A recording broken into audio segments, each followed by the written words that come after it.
Assalamualaikum warahmatullahi wabarakatuh. Gimana nih teman-teman kabarnya? Pada baik-baik semua ya?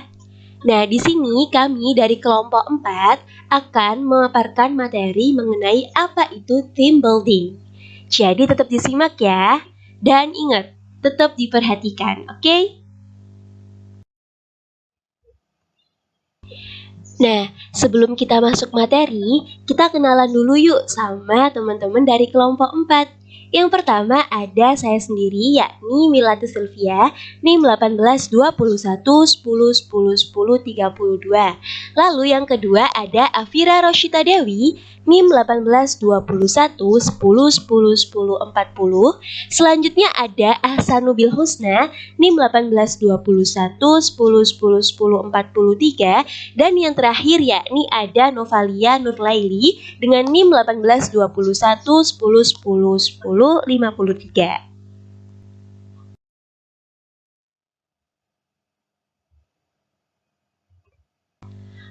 Oke, jadi sub atau topik bahasan yang akan dibawakan oleh kelompok 4 pada pertemuan kali ini meliputi yang pertama yaitu konsep team building, lalu yang kedua ada jenis team building, yang ketiga membangun tim secara produktif, dan yang terakhir yaitu gimana sih tentang pembinaan tim itu sendiri.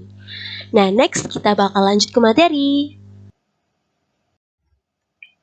Baik, yang pertama saya akan menjelaskan latar belakang. Setiap organisasi perlu tanggap dalam melakukan penyesuaian dan menumbuhkan kesadaran terhadap perubahan lingkungan. Kondisi internal maupun kondisi eksternal dapat memengaruhi organisasi berada pada suatu tekanan yang besar dan berada pada kondisi harus dapat mempertahankan kualitas dan efisiensi kinerja dalam organisasi tersebut. Nah, adanya hal itu, organisasi memerlukan tim kerja yang efektif yang bertujuan untuk mencegah terjadinya kemunduran atau bahkan kehancuran suatu organisasi. Nah, hingga saat ini pentingnya kerja sama tim lebih diakui oleh banyak dan berbagai organisasi.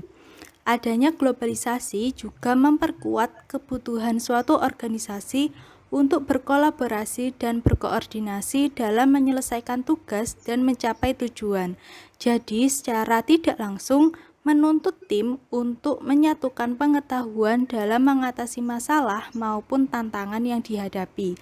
Pernyataan tersebut disampaikan oleh Yulaika dan kawan-kawan tahun 2015.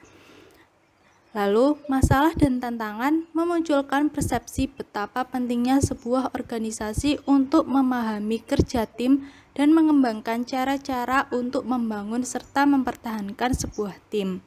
Nah, meskipun masalah dan tantangan itu tidak selalu muncul, tapi terkadang tim akan mengalami kesulitan seiring dengan meningkatnya konflik ataupun jika muncul masalah.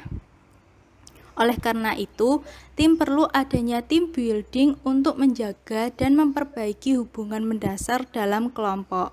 Nah, team building sendiri dapat membantu kelompok untuk tidak berperilaku disfungsional.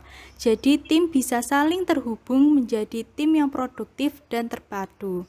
Adanya hal tersebut, kami akan menjelaskan lebih lanjut mengenai team building. Selanjutnya, gimana sih cara membangun tim yang produktif? Nah, terdapat 9 hal yang perlu diperhatikan guna membangun sebuah tim yang dapat bekerja secara produktif. Di antaranya, yang pertama, punya visi dan misi yang sama. Nah, sebuah tim tidak dapat produktif jika setiap anggotanya memiliki visi dan misi yang berbeda-beda. Apa sih visi dan misi itu? Nah, visi adalah sebuah gambaran terkait masa depan yang berisi cita-cita yang akan diraih. Sedangkan misi adalah sesuatu yang harus dilakukan sebuah instansi dalam mewujudkan sebuah misi tersebut. Jika anggota dalam sebuah tim memiliki misi dan visinya masing-masing, maka akan semakin susah untuk mencapai tim yang produktif. Contohnya, dalam sebuah kendaraan terdapat si A yang ingin pergi ke B, lalu ada si C yang ingin pergi ke D, dan si E yang ingin pergi ke F. Maka, dengan tujuan mereka yang berbeda-beda, akan semakin menghambat proses pencapaian tujuan bersama. Yang kedua, yakni merencanakan apa yang dikerjakan. Nah, Rencana kerja akan menjadi panduan bagi setiap anggota dalam melaksanakan tugasnya. Dengan adanya rencana kerja, maka akan semakin memudahkan anggota tim dalam menyelesaikan tugasnya. Rencana kerja dapat disusun berdasarkan harian maupun mingguan, sehingga setiap anggota tim dapat memperoleh gambaran pekerjaan apa yang dikerjakan dalam sehari maupun dalam seminggu ke depan. Dengan itu, setiap anggota kelompok akan lebih produktif dan lebih tertata dalam menyelesaikan tugasnya. Yang ketiga, perkirakan waktu pengerjaan. Nah, setelah membuat rencana kerja, kita juga perlu memperkirakan waktu yang dibutuhkan dalam mengerjakan tugas tersebut. Setiap anggota tim harus memiliki alur waktu atau timeline dan tenggat waktu atau deadline dalam menyelesaikan tugas. Setelah itu, kita juga harus memikirkan strategi apa yang dapat kita lakukan dalam menyelesaikan tugas tersebut, agar dapat terselesaikan sebelum tenggat waktu yang ditetapkan. Yang keempat, yakni prioritaskan pada tugas yang terpenting. Anggota tim tentunya memiliki lebih dari satu tugas yang harus dikerjakan dalam setiap harinya. Guna mencegah terjadinya stres kerja karena terlalu memikirkan banyak tugas, maka perlu dilakukan pengkategorian tugas sesuai dengan tingkat urgensinya. Tugas-tugas yang bersifat mendesak dan memiliki tenggat waktu tidak banyak perlu dikerjakan terlebih dahulu. Setelah menyelesaikan tugas yang mendesak dan memiliki tenggat waktu yang tidak banyak, maka kita dapat menyelesaikan tugas-tugas berikutnya. Dengan begitu, waktu dalam menyelesaikan tugas akan semakin teratur dan meningkatkan produktivitas dalam bekerja. Selanjutnya yang kelima, yakni adanya komunikasi yang intensif. Nah, menurut Purba et al. Tahun 2020, komunikasi adalah sebuah proses yang berlangsung secara terus-menerus dalam menyampaikan dan memperoleh informasi. Sedangkan komunikasi yang intensif adalah sebuah proses komunikasi yang dilakukan dengan sungguh-sungguh sehingga memperoleh hasil yang diinginkan. Ketika terjadi suatu masalah dalam komunikasi, tentu saja hal tersebut akan menghambat proses kerja dari setiap anggota tim. Komunikasi antar anggota yang tidak dilakukan secara intensif akan menciptakan sebuah kesalahpahaman dalam mengerjakan tugas. Hal tersebut akan membuat setiap anggota kebingungan dalam mengerjakan tugas. Tentu saja, hal tersebut akan menghambat produktivitas kerja setiap anggota tim. Berikutnya yang keenam, adanya sistem penghargaan. Nah, adanya sebuah dorongan, motivasi, atau penghargaan untuk setiap anggota akan semakin meningkatkan produktivitas anggota tim. Dengan adanya pemberian penghargaan, akan semakin memacu setiap anggota tim untuk bekerja secara bersungguh-sungguh dan berusaha memberikan yang terbaik. Setiap anggota tim akan merasa bahwa tugas yang mereka selesaikan dihargai oleh pimpinan. Nah, yang ketujuh yakni memahami peran dan tanggung jawab.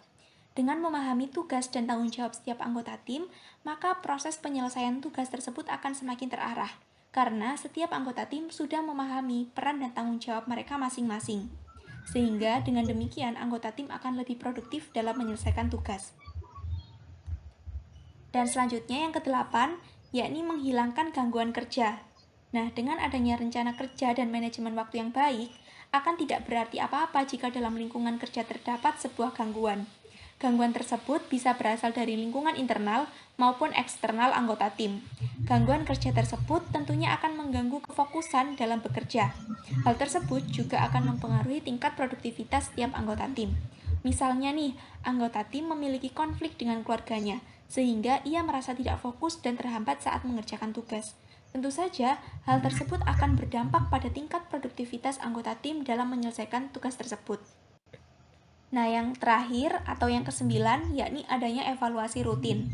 Evaluasi adalah suatu prosedur yang digunakan untuk mengukur dan mengetahui sesuatu dalam suasana dengan cara dan aturan yang telah ditentukan sebelumnya.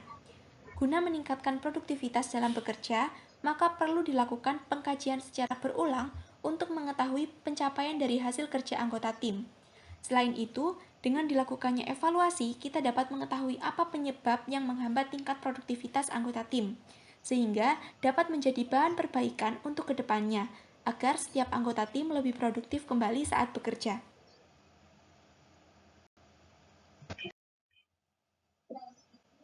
Nah, selanjutnya adalah tipe dari team building. Nah, team building sendiri terbagi menjadi 4 tipe yang berbeda. 4 tipe team building tersebut diantaranya yang pertama, yakni ada personality based team building. Nah, pada tipe ini lebih difokuskan pada pengenalan diri sendiri dan anggota tim secara mendalam. Nah, kepribadian yang dipelajari tidak hanya kepribadian diri sendiri, namun juga mempelajari kepribadian anggota tim yang lainnya. Sehingga masing-masing anggota tim akan lebih mendalami kepribadian antar anggota dan dapat membentuk keselarasan dalam tim.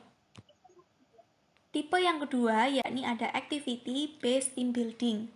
Nah, pada tipe ini, team building lebih difokuskan pada interaksi aktivitas fisik yang dilakukan secara outdoor atau di tempat yang terbuka. Pada tipe ini, kerjasama tim sangat dibutuhkan agar tim dapat menghadapi tantangan tanpa mengurangi esensi dari insight dalam setiap tugas dan tantangan yang dihadapi.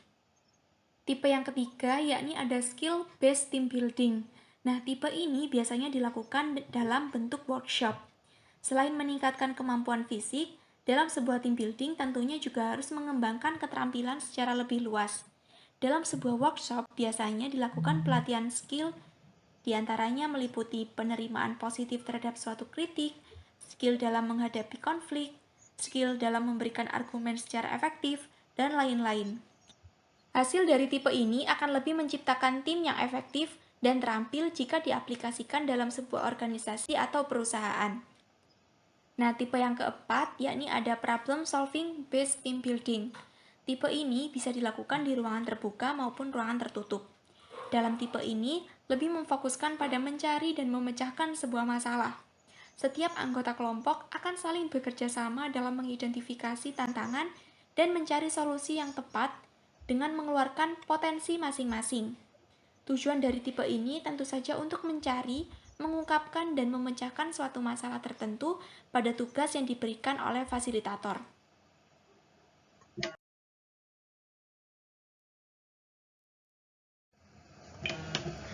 Selanjutnya kita akan membahas mengenai konsep dari team building.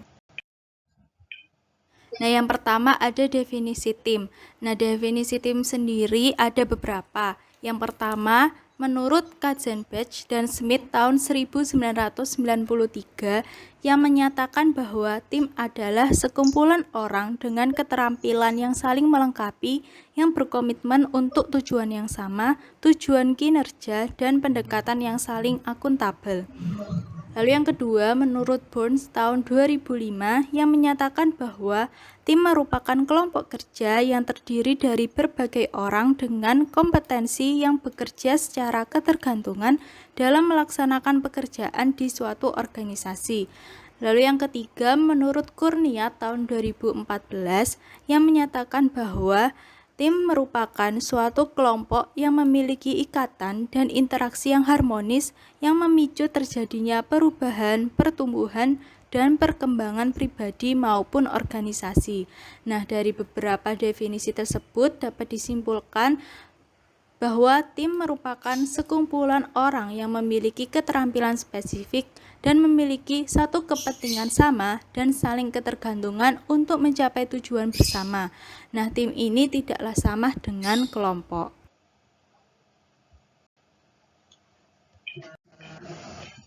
Nah, apa sih bedanya kelompok dengan tim?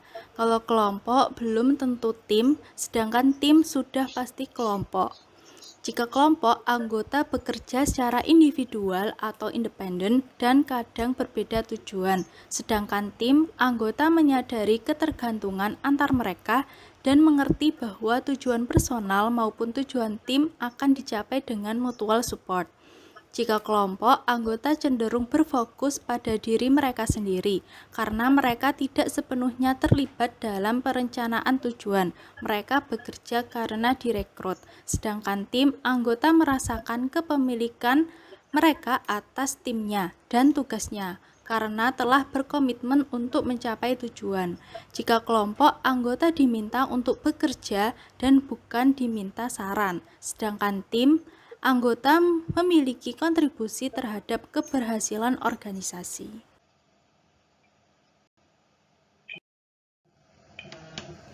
Jika kelompok, anggota tidak percaya pada motif rekan-rekan kerjanya, Sedangkan tim, anggota bekerja dalam suasana yang saling percaya. Jika kelompok, hati-hati dalam menyampaikan pendapat karena kurangnya toleransi. Sedangkan tim, anggota menjalankan komunikasi dengan tulus secara terbuka dan jujur. Mereka berusaha mengerti sudut pandang satu sama lain. Jika kelompok, apabila mendapat pelatihan dalam penerapannya sangat dibatasi oleh pimpinan. Sedangkan tim, anggota didorong menambah keterampilan dan menerapkannya dalam tim. Jika kelompok, anggota tidak didorong untuk ikut dalam pengambilan keputusan, sedangkan tim, anggota berpartisipasi aktif dalam pengambilan keputusan tim. Selanjutnya yaitu definisi team building.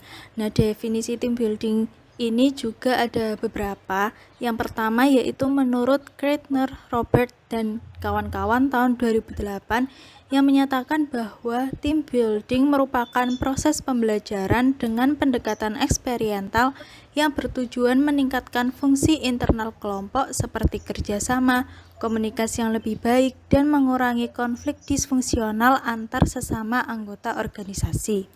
Yang kedua yaitu menurut BB dan Masterson tahun 2015 yang menyatakan bahwa team building adalah intervensi. Jadi anggota tim dapat mengidentifikasi masalah utama, menghasilkan informasi yang relevan, terlibat dalam pemecahan masalah, perencanaan dalam pengambilan tindakan, menerapkan, dan mengevaluasi aksi yang sudah dilaksanakan.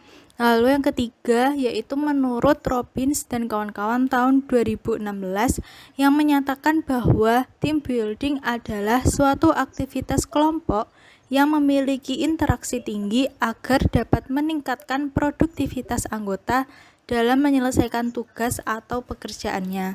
Nah, dari beberapa definisi tersebut dapat disimpulkan bahwa team building merupakan sebuah proses dari sekumpulan orang untuk memecahkan masalah, meningkatkan produktivitas, dan mencapai tujuan bersama, yang di dalam prosesnya anggota kelompok tidak hanya sekedar menyelesaikan tugas mereka, melainkan juga membangun kepercayaan, memberikan dukungan, dan menghargai perbedaan satu sama lain. Selanjutnya yaitu prinsip team building. Nah, prinsip team building sendiri ada 4. Yang pertama yaitu define success criteria, lalu ada lead by example, value all contribution, dan juga reward success. Nah, untuk yang pertama yaitu define success criteria, yaitu mendefinisikan dan mengomunikasikan tujuan dari tim itu sendiri. Jadi tujuan tim seharusnya itu kan mudah untuk dimengerti dan memperbolehkan seluruh anggota tim untuk berkontribusi berdasarkan kemampuan dan pengalaman mereka.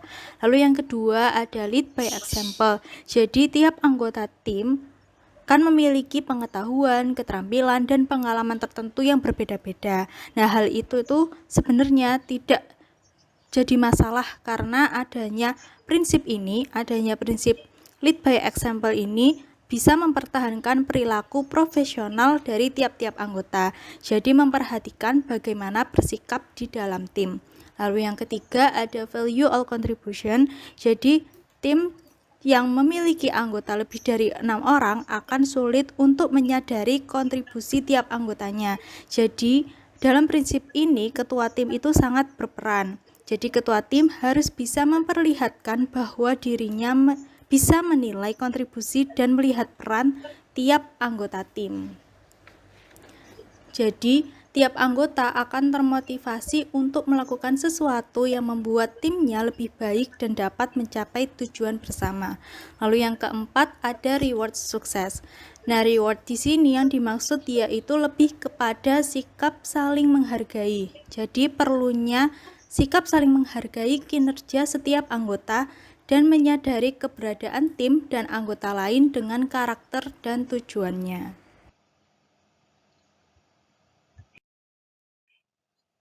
Selanjutnya yaitu tujuan dari team building. Jadi ada beberapa tujuan. Yang pertama yaitu mengkoordinasikan usaha untuk melakukan tugas yang kompleks, lalu memanfaatkan keahlian dan pengetahuan pribadi anggota, lalu menciptakan saluran komunikasi yang sehat dan terbuka, menghilangkan persaingan dan kompetisi yang tidak sehat, lalu memberikan gagasan baru dan memecahkan masalah melalui proses penemuan ide dan pemikiran kelompok, dan mengembangkan keterampilan dan kekuatan setiap anggota di dalam tim tersebut.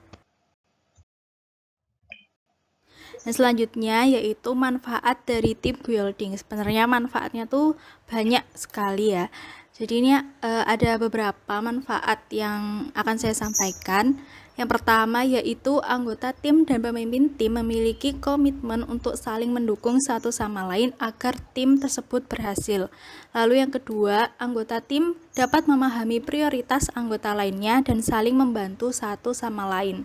Yang ketiga, diskusi cara kerja baru atau memperbaiki kinerja lebih berjalan dengan baik karena setiap anggota tim terdorong untuk lebih memikirkan permasalahannya.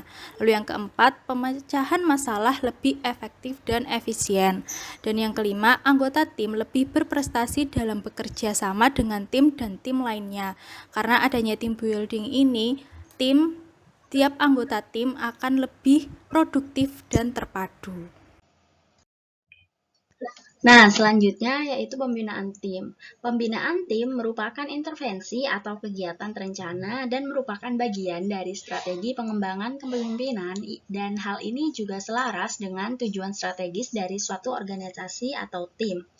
Dalam pembinaan tim, pemimpin tim terlibat dalam berbagai jenis perilaku yang dimaksudkan untuk mendorong efektivitas tim, termasuk menyusun tim dan menetapkan tujuannya, mengatur sumber daya yang dibutuhkan tim untuk pekerjaannya, dan menghilangkan hambatan organisasi yang menghambat pekerjaan. Selain itu juga membantu anggota individu memperkuat kontribusi pribadi mereka untuk tim dan bekerja dengan tim secara keseluruhan untuk membantu anggota menggunakan sumber daya kolektif mereka dengan baik dalam mengejar tujuan tim. Nah, ketika sebuah tim dilatih, pengetahuan akan ditransfer dari individu untuk bekerja pada tim. Dan hal tersebut akan menghasilkan organisasi yang positif. Selain itu, pembinaan tim juga dapat membantu tiap individu untuk dapat bekerja sama dengan lebih baik antara satu dengan yang lainnya. Selain itu, pembinaan tim juga merupakan salah satu metode yang efektif untuk menunjukkan kepada tim bagaimana mengurangi konflik dan meningkatkan hubungan kerja mereka. Jadi, dari penjelasan tersebut dapat diketahui bahwa pembinaan tim perlu dilakukan supaya menghasilkan organisasi yang efektif. Nah, selanjutnya yaitu kesimpulan dari materi yang telah kita bahas. Team building adalah sebuah proses dari sekumpulan orang untuk memecahkan masalah, meningkatkan produktivitas, dan mencapai tujuan bersama yang di dalam prosesnya anggota kelompok tidak hanya sekedar menyelesaikan tugas mereka, melainkan juga membangun kepercayaan, memberikan dukungan, dan menghargai perbedaan antara satu dengan yang lainnya. Team building itu sendiri terbagi menjadi 4 tipe, di antaranya yang pertama personality based team building, yang kedua activity based team building, yang ketiga skill based team building, yang keempat yaitu problem solving based team building. Selain itu, terdapat 9 hal yang perlu diperhatikan guna membangun sebuah tim yang dapat bekerja dengan produktif, yaitu punya visi dan misi yang sama, kemudian merencanakan apa yang dikerjakan, perkiraan waktu pengerjaan, prioritaskan pada tugas yang terpenting, komunikasi yang intensif, dan juga adanya sistem penghargaan, kemudian pahami peran dan tanggung jawab, dan menghilangkan gangguan kerja, serta adanya evaluasi rutin.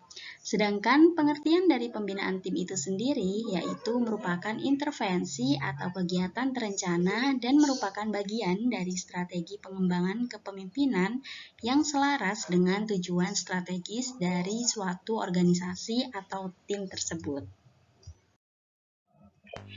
Nah, setelah kita mendengarkan penjelasan materi dan juga penyampaian kesimpulan dari apa yang telah dipaparkan, maka kami dari kelompok 4 memberikan saran bahwa diharapkan kepada pembaca baik dari pihak akademis maupun non-akademis ini dapat lebih mengetahui apa itu konsep dasar team building dan juga jenis-jenis team building itu sendiri, serta gimana sih cara membangun tim yang produktif dan juga pembinaan tim yang baik, di mana segala informasi tersebut itu dapat diterapkan dalam kehidupan sehari-hari dan juga dalam suatu kelompok ataupun masyarakat.